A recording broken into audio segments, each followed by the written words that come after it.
Este espeluznante encuentro me ocurrió hace casi 20 años, pero todavía me da escalofríos. Es un largo viaje. Había reservado un taxi con una empresa de taxis autorizada, mucho antes de la época de Uber, etc., para que me llevara de la casa de una amiga a mi casa. Estaba anocheciendo cuando llegó el conductor. Cuando salí de la casa para subirme al taxi, él venía a buscarme y, por alguna razón, cuando se dio la vuelta para caminar de regreso al taxi conmigo, me tocó brevemente el hombro con la mano. No fue un gesto prolongado, sino deliberado. Y mi primer pensamiento fue, ¿por qué este tipo me toca el hombro? Mi intuición me decía que no estaba bien. Pero yo tenía unos 20 años y este tipo debía tener unos 50. Y me convencí de que eso era algo que hacía la gente de esa generación. De todos modos, me subí y me senté en la parte de atrás. El viaje debería haber durado unos 20 minutos desde la casa de mi amiga hasta la mía. Y en los primeros 5 minutos del trayecto, hubo una pequeña charla en la que me dijo que yo era su último trabajo del día y que no tenía planes para después. Cuando me lo dijo, sentí una punzada de miedo, pero pensé, este tipo es de una empresa con licencia. Se ha comprobado su identidad y se lo ha aprobado para hacer el trabajo. Su tarjeta de identificación con su nombre, foto y número de matrícula estaba claramente visible. Era de una empresa que mi amigo utilizaba habitualmente y en la que tenía una cuenta, aunque no había conocido a este conductor en particular. Mi cerebro lógico me dijo que era fácilmente rastreable hasta mí, si decidía hacer algo, así que no se arriesgaría. Además, era la primera hora de la noche en una zona muy concurrida, y eso me hizo sentir segura. Y para entonces ya estábamos en la carretera. Pasé los siguientes 15 minutos del viaje más o menos mirando mi teléfono. Realmente no sé por qué.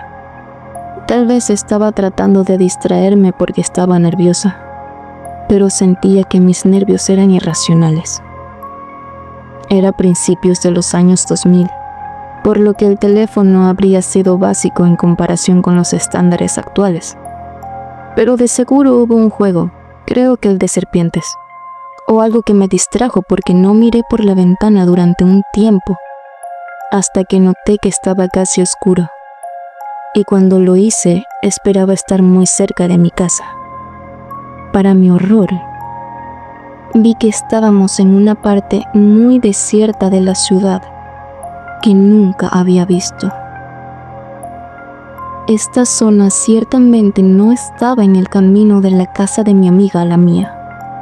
Debería haber sido un viaje sencillo a través del centro, y esta era una zona muy remota con lo que parecía una urbanización abandonada y autos abandonados. Miré al conductor para preguntarle dónde estábamos, pero antes de tener la oportunidad de decir algo, noté que miraba repetidamente de izquierda a derecha por los callejones oscuros por los que pasábamos, y noté que estábamos disminuyendo la velocidad. También noté que respiraba de manera extraña, muy audible, como si estuviera agitado y nervioso. Y fue entonces cuando me invadió una abrumadora sensación de saber. Estaba buscando un lugar desierto para detenerse. En ese momento, una voz muy clara en mi mente me dijo que me iba a llamar y que tenía que pensar rápido. Solté, no sé dónde estoy. No dijo nada. Entonces dije algo como, mi amiga me pidió que la llamara cuando estuviera en casa a salvo, y ya debería estar en casa, así que tengo que llamarla y decirle que no estoy en casa a salvo, y llamará a tu empresa y a la policía. Eso debió de hacerle pensar en las consecuencias de lo que fuera que estuviera planeando hacer. Realmente eran los primeros días de los teléfonos móviles, y no todo el mundo tenía uno entonces, especialmente la generación anterior. Tal vez era un salvavidas que no había considerado que yo pudiera intentar usar. Dicho esto, salió de esa zona abandonada y llegamos a una carretera principal. Y después de un rato vi lugares que reconocí y nos dirigimos hacia mi casa. Dijo: lo siento si te preocupé. Pero había algo extraño en la forma en que lo dijo. Y ese no fue el final. Cuando llegamos cerca de mi casa, decidí que no quería que me dejara en casa. Vivía con mi hermana, pero ella se estaba quedando en casa de su novio esa noche, y vivíamos en un bloque comunitario. Me preocupaba que pudiera entrar por la puerta principal e intentar acceder a mi apartamento. Así que le dije que me había dado cuenta de que no tenía leche en casa y que me dejara en la tienda de la calle siguiente. Obviamente tuvo que acceder. Entré en la tienda y me quedé allí un rato. Recuerdo que en aquellos días estaba completamente sin dinero. Mi amiga pagó el viaje a través de su cuenta. Tenía leche en casa y, desde luego, no iba a comprar más leche innecesariamente. Así que, después de unos minutos, salí de la tienda y caminé los 3 o 4 minutos de vuelta a mi apartamento. Cuando me acerqué a mi apartamento, ya estaba completamente oscuro y la zona alrededor estaba mal iluminada. Vi un auto aparcado frente a la puerta principal y pensé: Dios mío, es él. Sabía que él podría ver que claramente no tenía leche, ya que ni siquiera llevaba una bolsa encima, así que sabría que estaba mintiendo. Cuando pasé por delante del taxi, no pude girarme para mirarlo, así que saqué las llaves, aceleré el paso y entré rápidamente. Una vez en mi apartamento, me armé de valor para mirar por la ventana y, efectivamente, era ese tipo. Había conducido desde donde me dejó hasta mi apartamento y estaba sentado en su auto mirando fijamente hacia donde estaba yo. En ese momento mi amiga me llamó y le dije que acababa de llegar a casa. No podía creer lo mucho que había tardado, alrededor de 1 hora, cuando deberían haber sido 20 minutos. Y le expliqué todo. Mientras estaba hablando por teléfono con ella, miré por la ventana de nuevo y finalmente se había ido. No denuncié nada de esto en ese momento. Y desde mi punto de vista seguro de 20 años después, lo lamento. Pero en ese momento todavía dudaba de mi instinto, a pesar de que había tenido esta fuerte sensación de que algo andaba mal en el taxi. Después del evento me convencí de que era una histeria pasajera y mi cerebro lógico regresó. Mi cerebro lógico también me dijo que si lo denunciaba, no sería nada porque en realidad no había hecho nada que yo pudiera probar. Y si admitía el desvío, podría decir que tomó un camino equivocado y simplemente negaría haber regresado a mi apartamento. Pero denunciarlo podría causarle problemas. Y él sabía dónde vivía, y eso me asustó más. Siempre fui cautelosa en mi apartamento después de eso y, afortunadamente, nunca lo volví a ver. Debería haberlo denunciado. Sé que no habría hecho nada y probablemente habría creado un riesgo mayor para mi seguridad al hacerlo. Pero debería haberlo denunciado por el bien de otras personas. Y lamento no haberlo hecho.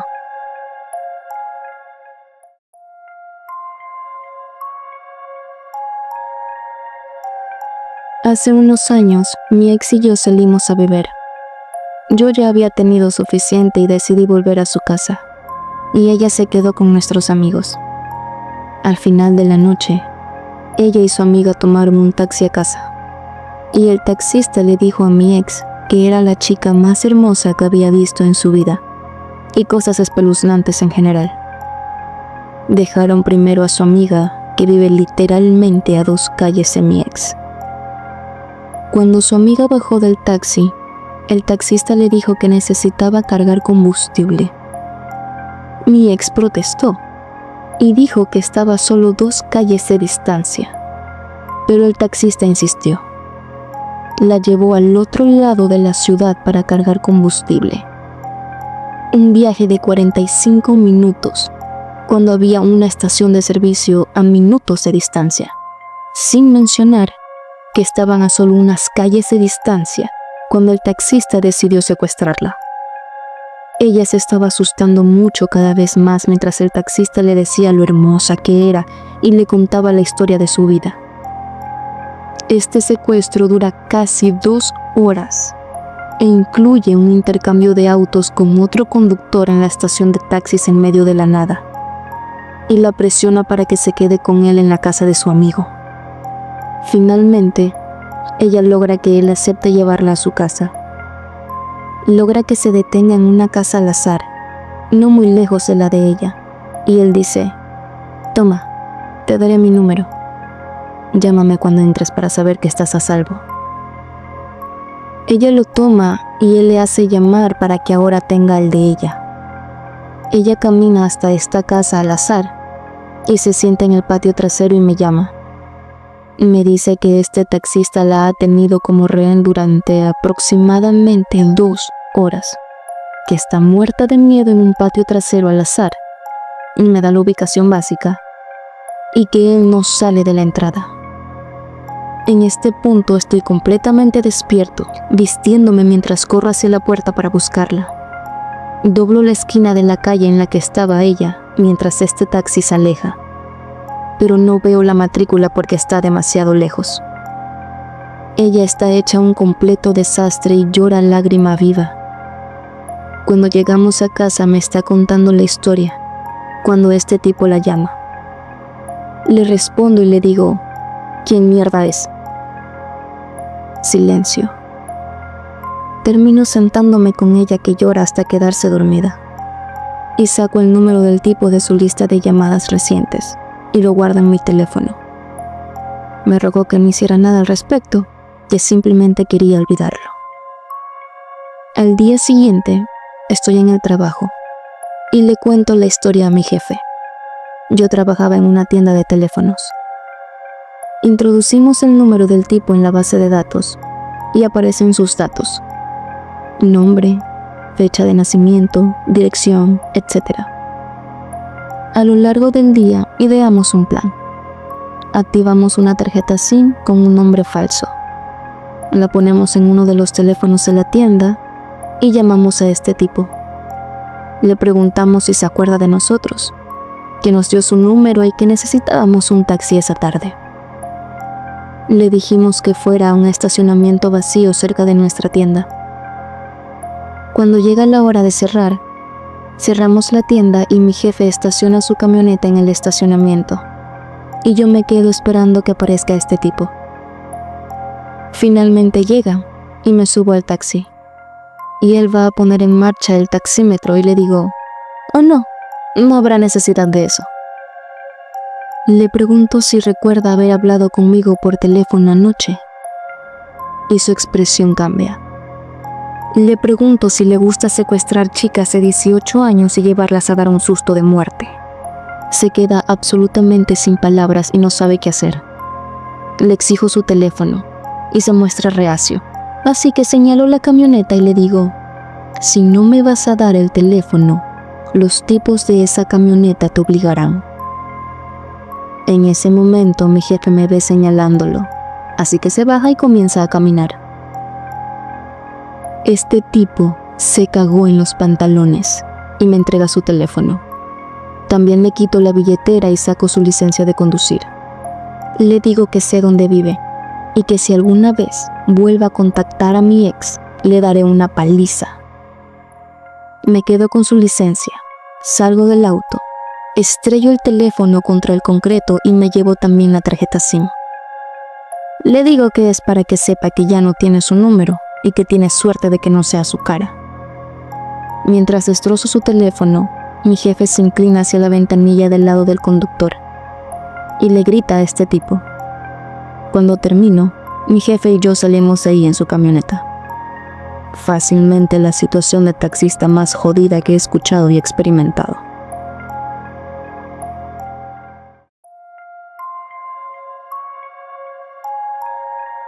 Trabajaba como taxista, de turismos, no de alquiler, para una pequeña empresa. Era una tarde tranquila entre semana. Acababa de dejar a una chica de un club de golf. Mientras conducía por el carril que va de la casa club a la carretera principal, una mujer saltó delante de mí y me obligó a detenerme. Estaba completamente desnuda, cubierta de pies a cabeza con lo que pensé que era barro, y estaba completamente histérica. Se dirigió a la puerta del copiloto y golpeó para que la dejara entrar. Se me ocurrieron 101 pensamientos. ¿Es una drogadicta o una loca? ¿Necesita ayuda o es una amenaza? Decido que no puedo dejarla así que aprovecho la oportunidad y abro la puerta. Se mete en el auto y desaparece literalmente en el espacio para los pies del pasajero. Apenas habla con coherencia, pero me doy cuenta de que está repitiendo: "No dejes que me atrape", una y otra vez. Mi atención se dirige a la intersección de mi carril y la carretera principal. Puedo ver un coche parado con las luces encendidas y un hombre que claramente busca algo. Si sumamos 2 más 2, parece razonable suponer que este hombre es a quien mi pasajera histérica no quiere que la atrape. Intento con la radio, pero no consigo nada. El controlador probablemente haya ido al baño o a comer snacks. De todos modos, ese lugar era un punto negro y sabía que solo había un par de conductores trabajando, ninguno de los cuales habría sido de mucha ayuda en una crisis. Tengo que averiguarlo por mi cuenta. La estación de policía está a solo un par de millas de distancia, así que supongo que es mi mejor opción. Me dirijo por el carril. Apenas tiene el ancho de 2 coches, por lo que sería fácil para él bloquearme el paso, y no hay ningún otro lugar al que ir, ya que la casa club ya está cerrada, y no hay otra salida. Llego a la carretera principal intentando parecer lo más normal posible. Estoy a punto de dar un suspiro de alivio cuando veo en el espejo retrovisor que su coche da un giro en U y viene tras nosotros. No podía saber con seguridad que la llevaba en el coche, pero probablemente pensó que era una posibilidad. Sigo conduciendo con normalidad, intentando no confirmar sus sospechas, pero preparado para pasar al plan B si intenta adelantarme. Pero no lo hace. Como si la noche no pudiera volverse más rara, le explico a mi pasajera que vamos a la estación de policía. Me pregunta si puedo dejarla primero, ya que su hombre no estará contento si llega tarde para preparar el té. Le explico en términos claros que esa no es una opción. Continúo hacia la estación con el señor asesino en serie, en posición, a unos 100 metros detrás de mí. Cuando me acerco, piso el acelerador para poner algo de distancia entre nosotros. Y cuando llego, cierro los seguros y corro hacia el interior. Recuerdo que me quedé asombrado de lo concurrido que estaba para una tarde de entresemana. Le grito al policía del mostrador que necesito ayuda urgente afuera. Me dice que tengo que esperar en la fila. Lo intento de nuevo. Tengo a una mujer desnuda afuera en mi taxi que estoy bastante seguro que ha sido gravemente agredida, y el hombre que creo que la atacó no siguió hasta aquí. Necesito ayuda ahora mismo. Para su crédito, en cuestión de segundos aparecieron 6 u 8 policías de la nada, y todos salimos corriendo. Cuando cruzamos la puerta principal, veo el auto que nos siguió estacionado un par de autos detrás del mío. Hay un hombre en mi auto mirando por la ventana. Y cuando nos ve acercarnos, se da la vuelta y se aleja. Le digo al policía más cercano que necesita atraparlo, y sin preguntar por qué, hace exactamente eso. No recuerdo mucho más sobre esa tarde. Supongo que tuve que prestar declaración, pero no recuerdo haberlo hecho. Y no tengo ni idea de si la señora llegó a casa a tiempo para preparar el té a su marido antes de convertirse en otra estadística de abuso doméstico. A su debido tiempo, me citaron para comparecer como testigo ante el Tribunal Superior. A mitad del segundo día nos hicieron saber, sin más información, que el juicio no iba a seguir adelante. El detalle se informó en los periódicos el día siguiente. La mujer que había recogido había sido secuestrada por su ex marido, que la había mantenido prisionera en un piso abandonado durante varios días. La había golpeado, y repetidamente. El barro con el que pensé que estaba cubierta era en realidad su propia sangre seca y excrementos que él había untado por todas partes. La estaba llevando fuera de la ciudad cuando ella logró saltar del auto y me encontró. Cuando la policía registró su vehículo, encontraron un pico, una pala y bolsas de cal. No hace falta ser un genio para saber cuáles eran sus intenciones. ¿La razón por la que el juicio fracasó? Ella había vuelto con él y se negaba a declarar en su contra. Es algo absolutamente alucinante. A menudo me pregunto, ¿qué será de ella? ¿O qué fue de ella?